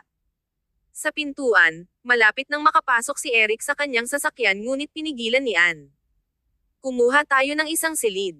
Umalis ka. Itinulak siya ni Eric at sumakay sa kotse. Sinubukan ni Anne na pumasok sa kotse, ngunit pinigilan siya ni Mitchell mula sa gilid. May sinabi siya sa kanya, at ang mukha ni Anne ay naging asol habang siya ay sumulyap ng galit kay Mitchell. Bagaman natakot si Mitchell, hindi niya masuwi ang mga order ni Eric. Ang pintuan ng kotse ay sarado, at si Anne ay naiwan sa likuran. Wala siyang pakialam sa kakaibang hitsura ng iba nang makita niya ang pag-alis ng kotse ni Eric, agad niyang hinayla ang sarili sa kanyang nag-aalala na hitsura. 2 beses na naklik ni Yvette ang kanyang dila. Kaya, siya ay isang drama queen. Parang ang pag-ibig ng interes ni Ginoong Ferguson ay lumitaw. Si Nicole ay wala sa mood na makasama sa kanya. Nang makita na si Clayton about to collapse mula sa pagiging pestered ng mga taong iyon, sa wakas ay hindi niya maiwasang tumayo at bumaba. Tinulungan niya siyang mapawi ang sitwasyon. Tumayo roon si Nicole at ngumiti. Lumakad siya at hinayla si Clayton. Mga Ginoo, pag-usapan natin sa susunod. Pupunta muna tayo para kumain. Napangiti nang walang magawa si Clayton. Ang kanyang orihinal na madilim na mukha ay agad na naging malinaw. Hinayaan niya siyang ilayo si Nicole at niyakap siya mula sa likuran noong sila ay nasa isang walang lugar na walang tao. Bakit ngayon ka lang dumating? Nagreklamo siya sa isang maliit at bahagyang boses na tinig. Ang pinong maliit na pag-uugali ni Clayton na sinamahan ng kanyang kalmado at matatag na pag-uugali ay masyadong maganda. Hindi mapigilan ni Nicole ang kanyang pagtawa, at pinch ni Clayton ang kanyang baywang. Ano ang tinatawanan mo? Agad na ipinaliwanag ni Nicole. Wala. Nakita ko na masaya kang nakikipag-usap sa kanila, kaya ayaw kong abalahin ka. Binalot ni Clayton ang kanyang mga braso sa baywang at ngumiti sa kanya. Huwag isipin na hindi ko alam na gusto mo lang akong tawanan, alin sa bahagi ko ang mukhang masaya. Nagawa niyang dumalo sa piging dahil nagpadala sa kanya ang pamilya Carter ng isang paanyaya. Pangalawa, nais niyang kunin ang pagkakataong ito upang maipakita ang kanyang pag-ibig at hayaan ang ilang mga tao na nag-iisip na sumuko si Nicole. Gayunpaman, ano ang nangyari? Naisip ba niya na gusto niyang makihalubilo? Mabilis na niyakap siya ni Nicole at ngumiti. Hindi ka ba masaya ngayon? Si Clayton ay hindi nagsasalita. Habang ang dalawa sa kanila ay si Lovely Dovey, ang isang tao ay biglang tumakbo mula sa gilid at ginulo sila. Nicole. Tumalikod sina Nicole at Clayton upang tumingin. Tumayo roon si Ian, tinakpan ang kanyang mga mata. Paumanhin, hindi ko sinasadya na abalahin kayong mga lalaki, ngunit ito ang partido ng aking lolo. Maaari mo bang pigilan ng kaunti? Masasaktan mo ang aking damdamin. Pinakawalan ni Clayton ang isang mababang chuckle. Pinahihit ni Nicole ang mga mata sa kanya. Magmadali ka at makipag-usap. Ang mukha ni Ian ay pangit. Nakipag-away si Yvette kay Sean at tumakbo palayo. Gusto mo bang tingnan? Hindi ko maiiwan ang lugar na ito. Kabanata 14:14. Marami akong mga pagpipilian. Lumubog ang mukha ni Nicole. Nag-away sila. Tumanggaw si Ian. Ni hindi makompromiso. Tinamaan siya ni Yvette, at sumigaw si Sean sa kanya. Nagmaneho na si Julie to chase Yvette. Si Nicole ay nagpakawala kay Clayton. Malamig ang tono niya. Nasaan si Sean? Nandoon pa rin siya. Bago matapos si Ian, umalis na si Nicole. Napabuntong hininga si Clayton na walang magawa at hinabol si Nicole. Sa banquet hall, ang maliit na kaguluhan ay iginuhit ang pansin ng maraming tao. Ito ay medyo buhay na ngayong gabi. Tumayo si Sean sa pintuan. Ang kanyang ekspresyon ay glum pa rin. Ang kanyang mga mata ay tumingin sa kadiliman ng gabi, galit ngunit labis na nag-aalala. Ang isang teenager na batang babae ay tumayo sa tabi niya, lukang timid, isang nag-aalangan na nagsalita. Kapatid, may sinabi ba akong mali? Hindi sumagot si Sean. Lumabas na si Nicole ng isang gust of cold wind. Bago umalis, itinapon niya ang isang komplikadong sulyap kay Sean. Walang sinabi. Gayunpaman, binuksan ni Sean ang kanyang bibig upang tumawag sa kanya. Miss Stanton, mangyaring, kailangan mo siyang hanapin. Nag-aalala ako tungkol sa kanyang kaligtasan. Malamig si Nicole, walang sinabi, at sumakay sa kotse sa harap niya. Si Clayton ay malapit nang sundin ng eye-lock ni Nicole ang pintuan. Nagbago ang kanyang mukha, at mababa ang boses niya. Nicole. Tumingin si Nicole kay Clayton sa bintana. Umuwi ka na pag natapos ang piging. Tatawagan kita pagkatapos kung makita si Yvette. Huwag kang mag-alala, magiging maayos ito. Kung susunod ka, hindi komportable si Yvette. Nag-aalala si Clayton tungkol kay Nicole na dumadaan sa kanyang sarili, ngunit ang kanyang mga huling salita ay nagpapagaan sa kanyang isip. Gamit ang paliwanag na iyon, ang frown sa mga browser ni Clayton ay nainas. Okay, maging ligtas sa kalsada. Hindi sinusubukan ni Nicole na iwanan siya. Inalagaan lang niya ang iisipin ni Yvette. Ayos lang. Hindi siya makikipaglaban sa kanyang matalik na kaibigan. Umungol ang sasakyan, at nagpabuntong hininga si Clayton. Nang lumingon siya, nakatayo pa rin si Sean na may hindi kasiya siyang ekspresyon. Ang dalawa sa kanila ay nakipag-ugnay sa mata nang walang sinasabi. Malinaw na hindi nasisiyahan si Ian kay Sean ngunit hindi naglakas loob na sabihin kahit ano, kaya't hindi niya pinansin si Sean at lumakad. Ginoong Sloan, pumasok tayo at umupo sandali. Nais ni Clayton na umalis ng direkta, ngunit dahil ngayon ay ang Old Master Carter ay kaarawan at si Nicole ay umalis ng maaga, hindi magiging mabuti kung aalis din siya. Tumanggaw siya at sinundan si Ian pabalik. Sinabi ni Ian habang naglalakad, kakaiba talaga. Dumating si Ginoong Ferguson nang hindi nag-aalsa. Nag-aalala ako buong gabi. Sumimangot si Clayton. Dumating si Ginoong Ferguson. Nabigla si Ian. Hindi mo alam. Hindi ko siya nakita. Nagpunta si Clayton upang makita ang matandang Master Carter sa sandaling siya ay dumating at napester ng mga taong dumating upang makihalubilo. Bago pa man niya masabi ang ilang mga salita kay Nicole, may nangyari kay Yvette, at tumakbo siya. Wala siyang pagkakataon na makita si Eric, kaya naisip niya na hindi dumating si Eric. Gayunpaman, ang pag-iisip tungkol dito, si Eric ay talagang dumalo sa parehong kaganapan sa kanila, ngunit walang nangyari. Ito ay talagang kakaiba. Nang makita ito, ayaw ni Ian na sabihin ang anumang bagay kung may sinabi siyang mali, hindi siya papayagan ni Nicole. Tinanong siya ni Clayton na tila hindi sinasadya, nagkita ba sila Ginoong Ferguson at Nicole? Nabigla si Ian at agad na sumagot, hindi ko alam.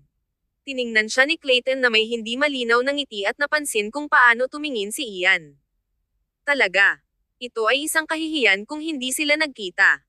Tumawa si Ian ng 2 beses at nakakita ng isang dahilan upang tumakas.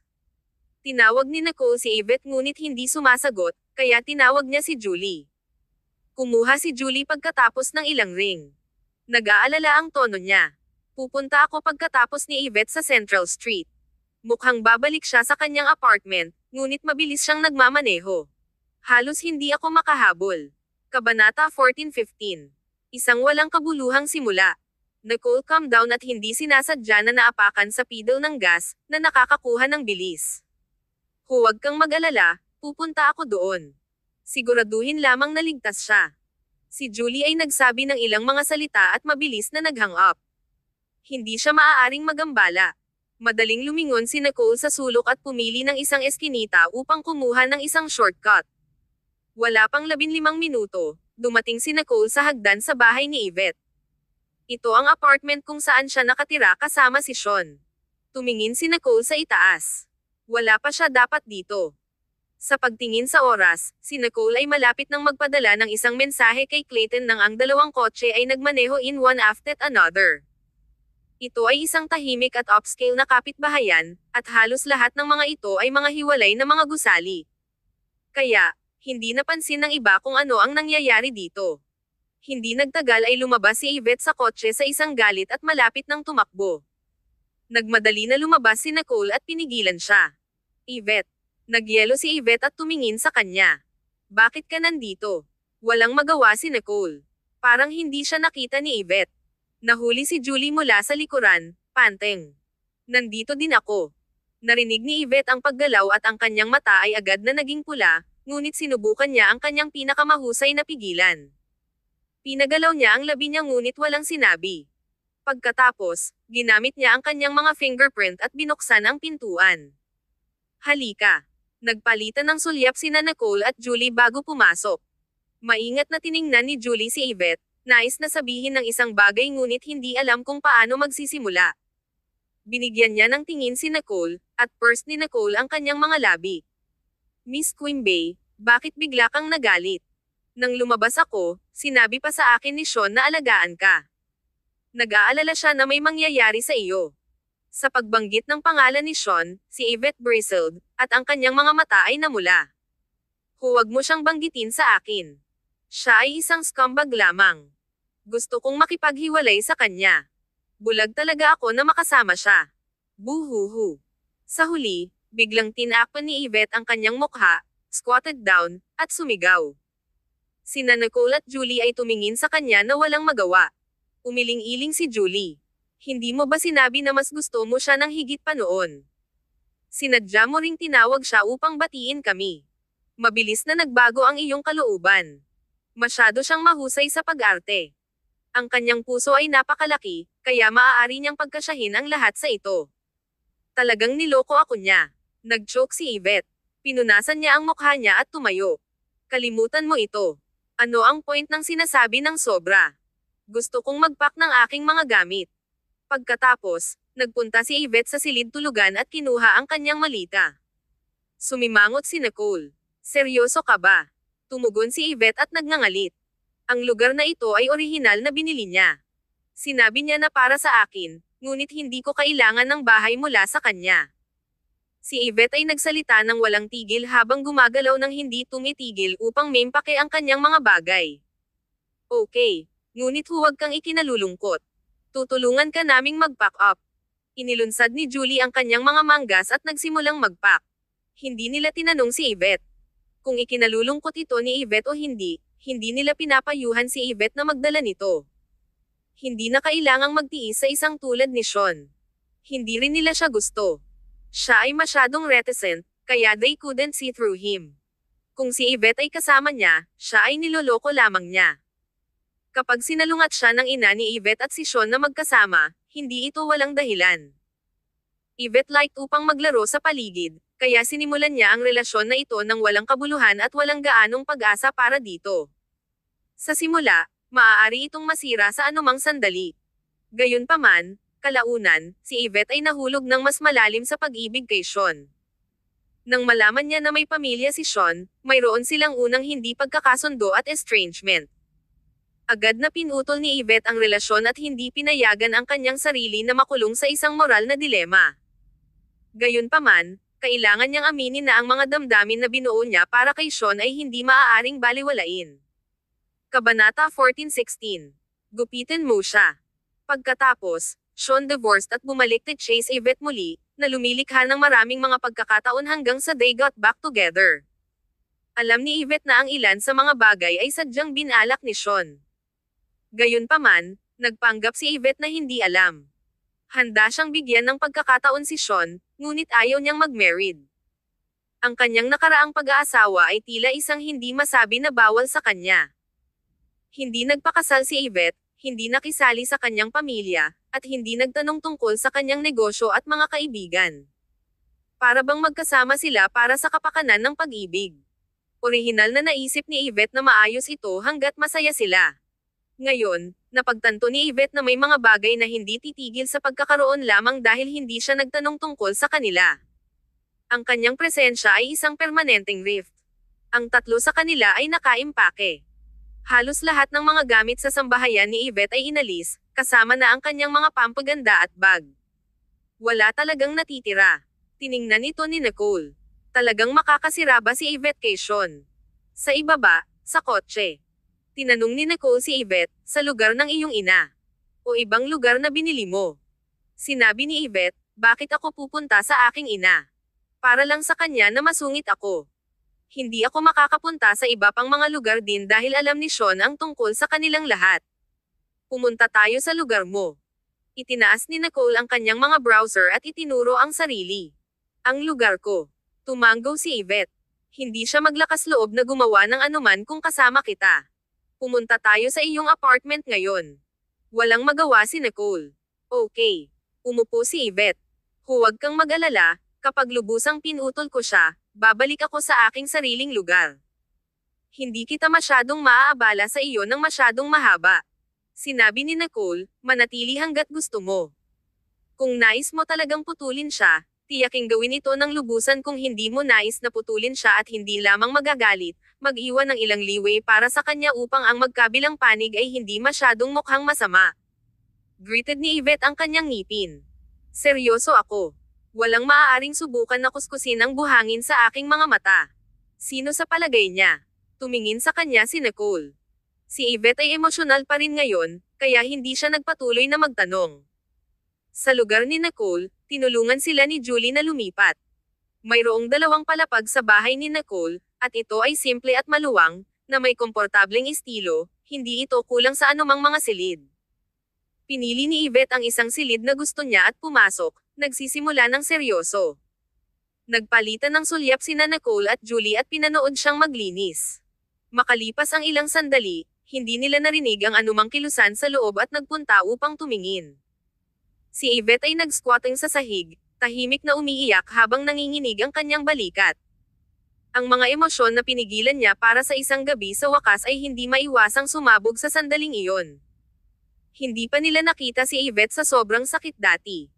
First ni Nicole ang kanyang mga labi, at pumunta kay Julie. Yvette, bakit hindi mo sabihin sa amin ang nangyari? Don't bottle it up. Nakipaghiwalay ka na rin. Natatakot ka ba na malaman namin? Sumigaw sandali si Yvette, tumayo, at naglakad palabas sa isang mapurol na paraan.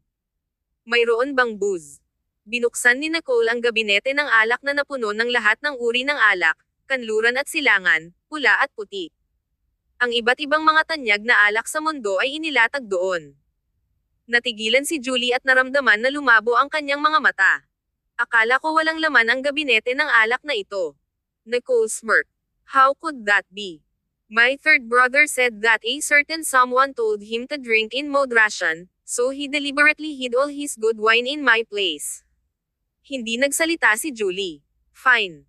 Be that way, kay Stanton. Nang hindi nagsasabi ng isang salita, kinuha ni Yvette ang isang bote ng whiskey at ininom ito mula sa bote. Ang eksenang ito ay nagulat din si Nicole. Kapag si Yvette ay tapos na uminom, kalahati ng bote ay nawala. Pagkatapos lamang ay umupo si Yvette sa carpet. Ang kanyang mga mata ay pula habang siya ay nakatitig sa malayo, na hindi nakatuon. Sinabi ni Nicole, maaari mo bang sabihin sa amin ngayon? Nais mo bang uminom din kami? Ang titig ni Yvette ay lumipat sa kanyang mukha at tumango. Kabanata 14:17. Ang sertipiko ng diborsyo ay peke. Nagpunta si Julie upang maghanap ng 3 tasa, at ang 3 kababaihan ay naupo sa carpet, ang bawat tao na may hawak na baso. Ang luha ni Yvette ay hindi mapigilan na dumaloy sa kanyang mukha. Alam mo ba kung sino ang nagpunta ngayong gabi? Umiling-iling si Julie. Hindi ako binigyan ng pansin. Ito ba ay may kinalaman kay Sean? Naalala ni Nicole, sino ang batang babae sa tabi ni Sean? Ang luha ni Yvette ay dumaloy kahit na mas mahirap. Sumangot siya at pinunasan ang mukha niya. Siya ang nakababatang kapatid na babae ng kanyang asawa. Lumaki siya sa kanilang bahay. Noong nakikipag-ugnay ako kay Sean, tumakbo siya at nakita ko. Alam mo ba ang sinabi niya? Yvette sneered na may masamang galit sa kanyang mga mata. Isang vixen. Tumawa si Yvette. Hindi mahalaga kung tinawag niya akong isang vixen. Bago ko masabi, sinabi sa akin ni Sean na huwag mag-abala sa isang bata. Ang isang 17 taong gulang ay itinuturing na isang bata. Kung ito ay nakaraan, ang isang tao sa kanyang edad ay maaaring magkaroon ng ilang mga anak ng kanilang sarili. Nag-retard ba ang kanilang pamilya? Hindi komportable si Nicole. Hindi tumigil si Yvette at nagpatuloy na magsalita. Mabuti iyon, ngunit alam mo ba kung ano ang nangyari pagkatapos kong umalis? Nang bumalik ako, narinig ko silang dalawa na nag-uusap. Ang asawa ni Sean ay talagang nananatili pa rin sa tirahan ng Moore. Sa ibabaw, siya pa rin si Ginang Moore sa pangalan, ito ay parang hindi sila naghiwalay. Ano ako noon? Isang mistress. Isang vixen. Isang third party. Hindi maiwasang umiyak si Yvette habang nagsalita siya. Sinabi ni Sean sa batang babae na huwag makipag-usap ng walang katuturan, lalo na sa akin. Natatakot siya na magdulot ako ng problema kung malaman ko. Pinatuyo ni Yvette ang kanyang baso ng alak, nilagok ang alak at luha. Anong problema ang nagawa ko? Ako ba ay cheap? Sa palagay ba niya ay itaboy ko siya? Anong uri ng tao ako? Wala akong ginawa. Bakit kailangan nila akong ilitsan sa apoy? Naging isang nakakapinsalang tao ba na sumisira sa mga pamilya ng ibang tao?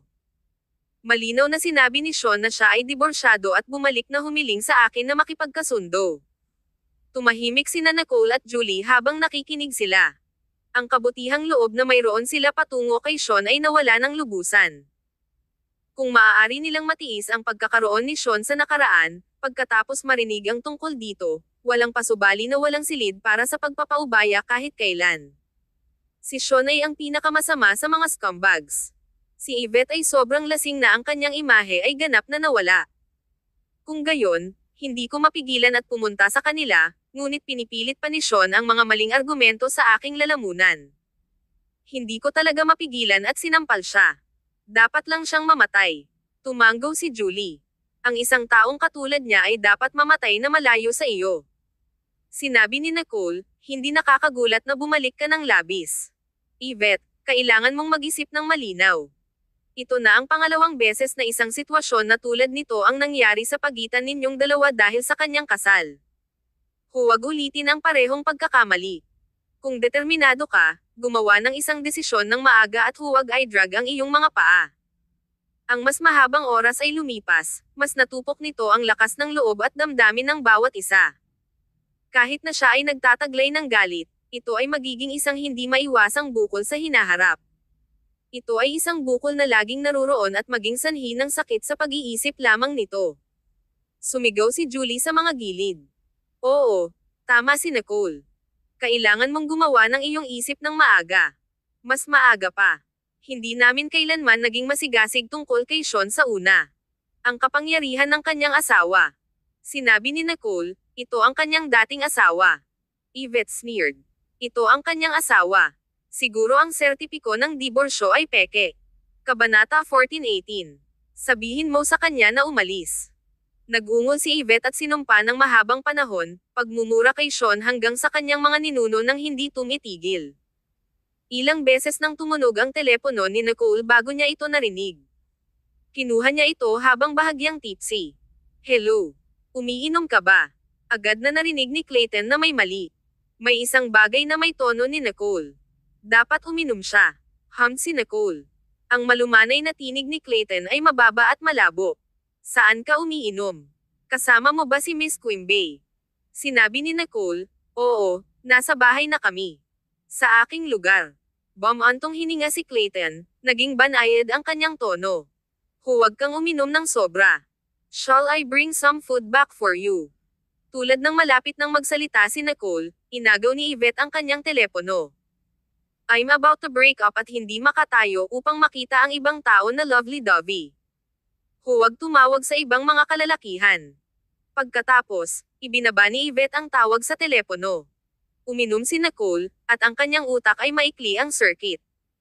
Ang kanyang reaksyon ay mabagal, at ang screen ay naging itim bago siya makapagreaksyon. Kalimutan mo na. Dahil natapos ang tawag, iiwan lang niya ito. Malinaw itong narinig ni Clayton at ngumiti nang walang magawa. Malapit na lang siyang pumunta sa isang pamilyar na pribadong restoran upang maibalik ang pagkain nang may nakita siyang babaeng nakatayo sa pintuan. Ang kanyang ngiti ay kumupas, at ang kanyang mga mata ay nagdilim at pinalamig sandali. Pagkatapos, lumakad siya, nagbabalak na huwag pansinin siya. Gayunpaman, lumakad ang babae at hinawakan ang kanyang kamay ng may ngiti. Ginoong Sloan, masarap makilala ka. Ang pangalan ko ay Anne. Tumingin si Clayton sa kanya at hindi gumalaw. Nagsalita siya sa isang malinaw at malamig na tinig. Ang pangalan ni Nicole, hindi sa iyo. Ang ngiti ng babae ay nagyelo sa kanyang mga labi, at inalis niya ang kanyang kamay na parang walang nangyari. Ito ay isang pangalan lamang. Sino ang nagsabi na walang ibang maaaring gumamit nito dahil ito ay si Nicole? Sinabi ni Clayton, maaari mo itong gamitin, ngunit huwag subukang kumilos. Huwag mong kunin ang iba para sa mga walang alam. Ginoong Sloan, parang may kaunting hindi pagkakaunawaan tungkol dito. Dahil ba sa babaeng iyon ay hinawakan ka ngayon at hindi ako lumabas upang linawin? Ang babae ay curled ang kanyang mga labi habang siya ay nagkibit-balikat, na nagpapahayag ng walang magawa. Hindi ko talaga maisip kung bakit ginawa iyon ng babaeng iyon sa sitwasyong iyon, ngunit napahiya ako kaya lumabas at magsipilyo siya. Pagkatapos ng lahat, mukhang ipinagtatanggol niya ako, at ito ang aking unang pagkakataon dito, kaya't hindi ako pamilyar sa lugar. Ang sunken na malamig na mga mata ni Clayton ay may hawak na kaunting tiyaga. Magandang dahilan iyon. Huwag mo itong gamitin muli sa susunod. Pagkatapos, lumakad siya palayo. Ang babae ay nagyelo sandali bago gumawa ng ilang mga hakbang at tumawag sa kanya. Ginoong Sloan, hindi ka ba mausisa kung bakit ako narito? Kalahati ang mga tao dito ay pinag-uusapan ka dahil ikaw ay kasintahan ni Nicole. Ang iba pang kalahati ay pinag-uusapan ako dahil mukhang katulad ko siya, di ba? Habang nagsalita siya, ngumiti siya at naghintay na lumingon si Clayton. Sapat na, tumalikod si Clayton at pinaliit ang kanyang mga mata sa kanya. Sinabi ni Anne, ito ay dahil kay Miss Stanton na naging sentro kami ng pag-uusap. Kung iniisip natin ito, iyon ay isang uri ng kapalaran. Sinabi ni Clayton, hindi ito kapalaran. Mayroon kang isang ulterior motive. Pinagsalita niya ang bawat salita ng Blanco, hindi nais na magkaroon ng anumang bagay sa kanya. Hindi niya napansin kung ano ang kakatwa sa babaeng ito, ngunit hindi niya nais na bigyang pansin. Kung ginawa niya, ibig sabihin ay kinuha niya ang pain. Bukod sa, hindi katulad ni Nicole. Kung gayahin mo rin siya, maraming mga kapintasan. Iyon ang dahilan kung bakit sinasabi ng lahat na parang si Nicole, hindi kabaligtaran.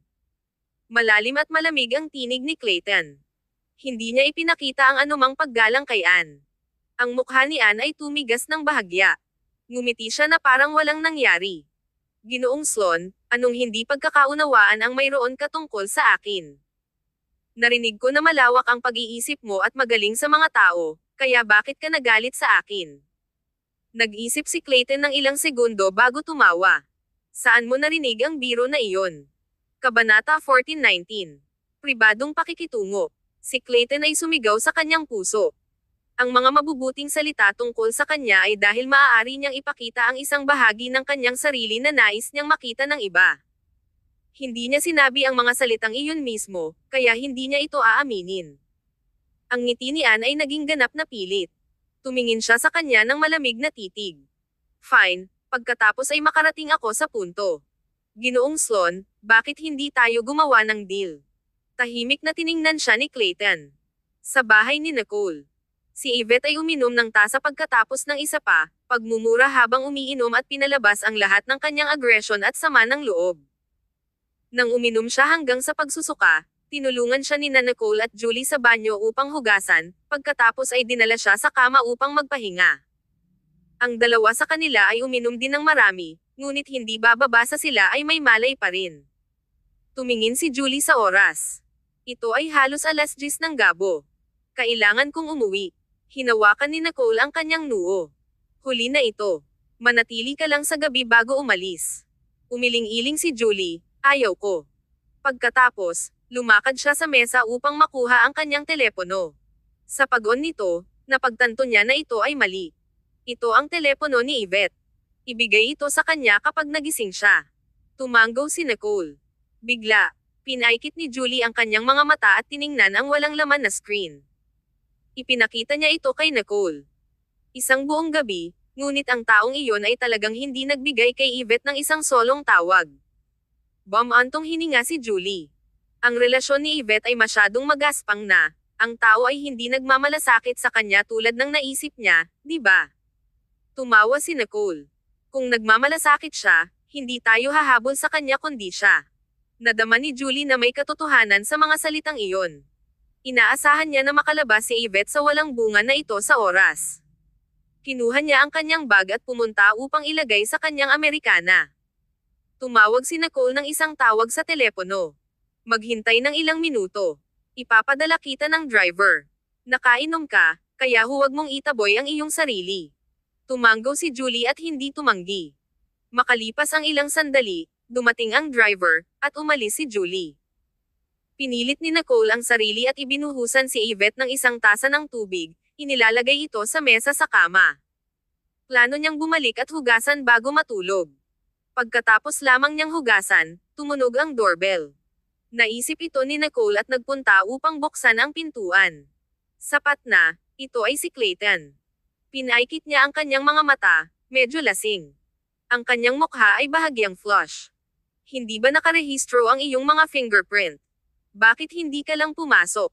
Kailangang lumapit siya upang buksan ang pintuan para sa kanya. Tumawa si Clayton at pinched ang malambot niyang pisngi. Siya ay talagang maliwanag at maganda. Kahit nalasing, kaakit-akit pa rin si Nicole. Marahil ay narito pa rin si Miss Quimby, di ba? Hindi ito maginhawa kung pumapasok lang ako sa aking sarili. Si Clayton ay maalalahanin. Wala talagang mas maalalahanin kaysa sa kanya. Ngumiti si Nicole.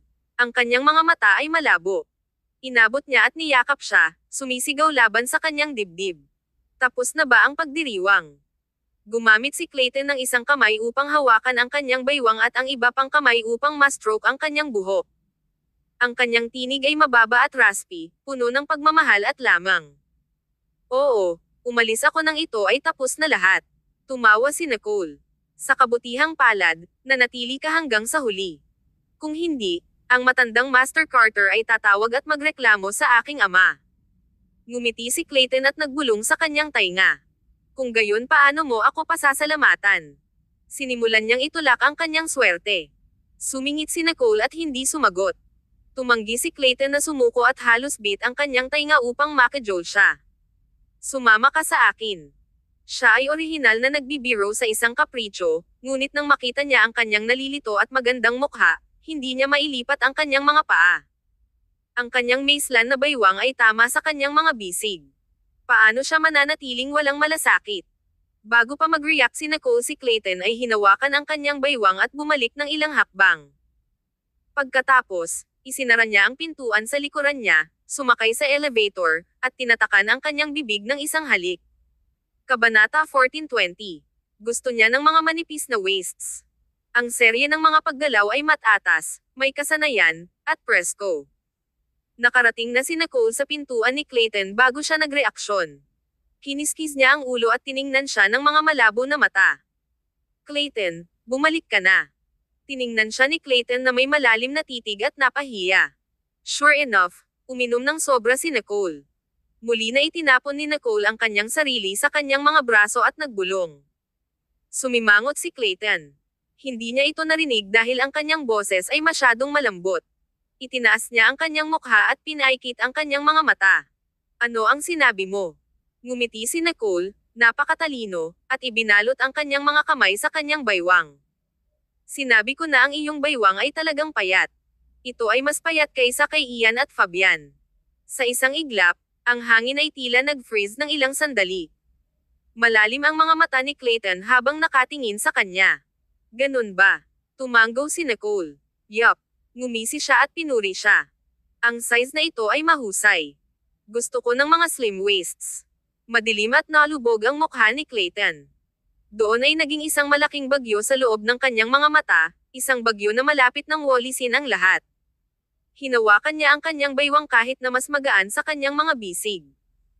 Ang kanyang ekspresyon ay hindi kanais-nais at hindi kasi siya, at kahit na ang kanyang karaniwang init ay nawala ng walang bakas. Hindi komportable si Nicole. Ang kanyang mga kamay ay masyadong malakas, kaya nais niyang lumayo, ngunit si Clayton did not budge at all. Sa sandaling gumalaw siya, nadouble ni Clayton ang kanyang puwersa. Matapos pumasok sa pintuan, diniin siya ni Clayton sa pintuan at tinitigan siya ng madilim na mata. Gusto mo ba ng baywang ko? Tiningnan siya ni Nicole sa pagkalito at tumanggo ng hindi sinasadya, na umaabot upang yakapin ang kanyang baywang. Palagi niyang nagustuhan ang baywang niya. Ang figure ni Clayton ay perpektong proporsyon, hindi tulad ng uri ng greasy macho man. Ang kanyang katawan ay matangkad, sandalan, at malakas, lalo na ang kanyang baywang, na mas perpekto kaysa sa mga modelo. Natutuwa si Nicole na hawakan siya sa bawat oras. Walang bakas ng taba. Gayunpaman, Biglang hinarang ni Clayton ang kanyang kamay at pinaliit ang kanyang mga mata sa kanya. Paano mo malalaman ang laki ng baywang ni Ian at Fabian? Niyakap mo ba sila dati? May isang pahiwatig ng panganib. Kahit nalasing si Nicole, naramdaman pa rin niya ito. Isang puting ilaw ang sumabog sa kanyang isipan. Umiling-iling siya. Nope. Bumantong hininga si Clayton. Agad na naging banayad ang kanyang tingin. Pagkatapos, nagpatuloy siya, sila ang mga yakap sa akin. Hindi siya ang nagsagawa ng inisyatibo. Sa isang iglap, naging malamig muli ang mukha ni Clayton. Pinisil niya ang kanyang baywang at hinawakan siya sa kanyang braso. Ganon. Kung alam niya, hindi siya magiging magalang kay Ian ngayong gabi. Tulad ng para kay Fabian. Biglang naalala ni Clayton na nakita niya ang isang iskandalo tungkol kay Nicole at Fabian dati. Ito ay mula noon na kumalat ang alingaungaw na nagustuhan ni Nicole ang mga batang idolo. Gayunpaman, namatay ang bagay na ito. Malapit na ipaliwanag ni Nicole ang kanyang sarili, ngunit ang anino ni Clayton ay biglang umalam sa kanya, hinaharangan ang mga salitang nais niyang sabihin. Nang maglaon, parang si Clayton ay sadyang pinahihirapan siya, at sila ay naghagis hanggang sa huli, kahit na ano ang sinabi ni Nicole na pakiusap para magmakaawa, nanatiling hindi siya gumagalaw. Sa huli, napapagod na rin si Nicole na magsabi ng isang salita, at sa wakas ay handang pakawalan siya. Sa kanyang huling kamalayan, bigla niyang naramdaman na si Clayton ay isang lobo sa damit ng tupa. Anong kahinahunan? Anong kahinahunan at lamang? Iyon lang ang lahat. Kinabukasan, ang araw ay mainit na nakapaloob sa bawat pulgada ng silid. Nagising si Nicole. Ang kanyang katawan ay naramdaman na nahuhulog ito. Napapagod na rin siya ng pag-angat ng mga braso. Gayunpaman, ang kanyang katawan ay sariwa at malinis, at walang kakulangan sa ginhawa. Sa pagtingin, napansin ni Nicole na ang lahat ng mga sheet at quilts ay pinalitan ng mga bago. Tila si Clayton ay gumawa ng isang napakahusay na trabaho sa kasunod. Nakaramdam siya ng isang hininga na natigil sa kanyang dibdib at naramdaman sa paligid para sa kanyang telepono sa tabi niya, ngunit ito ay pinatay. Walang alinlangan kung sino ang taong nag-switch it off was. Her chest felt suffocated.